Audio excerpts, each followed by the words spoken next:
కూష్మాండ దుర్గా అమ్మవారు వచ్చేటప్పటికి శాక్తేయపరంగా కూష్మాండ దుర్గా అని చెప్తారు.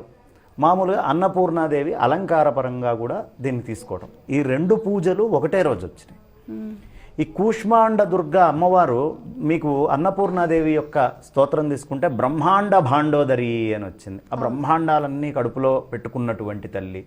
ఎలా ఉంటుంది? అది కూష్మాండాకారంలోనే ఉంటుంది. సమస్తమైనటువంటి కూష్మాండ ఏదైతే కూష్మాండం లోపల అన్ని గింజలు ఎలా ధరింపబడ్డాయో బ్రహ్మాండాలు కూడా అలా ఉదరంలో పెట్టుకున్న తల్లి అని చెప్పడానికి సంకేతముగా ఈ కూష్మాండాన్ని అమ్మవారిని కలుపుతారు. ఇంకా విశేషం ఏమిటంటే కూష్మాండ బలి అంటే అమ్మవారికి ఇష్టం, చాలా ప్రీతి. కూష్మాండము మానవ శరీరంతో సమానం.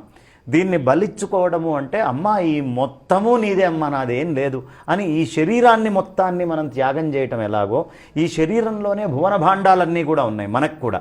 వీటన్నిటినీ తల్లి యొక్క పాదాక్రాంతం చేయటం ఎలాంటిదో అలాంటిదే ఆ కూష్మాండం. అందుకనే ఆవిడికి చాలా ఇష్టం.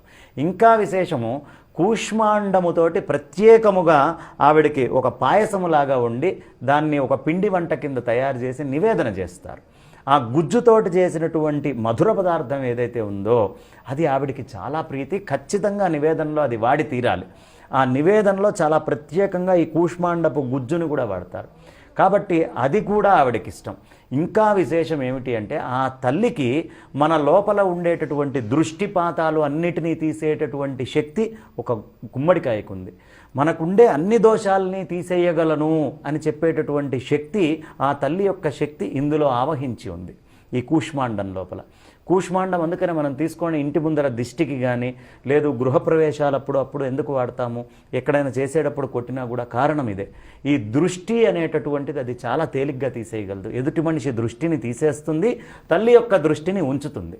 రెండు, సంపద వస్తుంది, వచ్చే నష్టం రాకుండా ఆపుతుంది. అందుకని ఆ తల్లికి కూష్మాండముతోటి చాలా దగ్గర అవినాభావ సంబంధము. కూష్మాండ దుర్గగా ఆవిడ ప్రత్యేకంగా చెప్పబడడానికి కారణము అదే.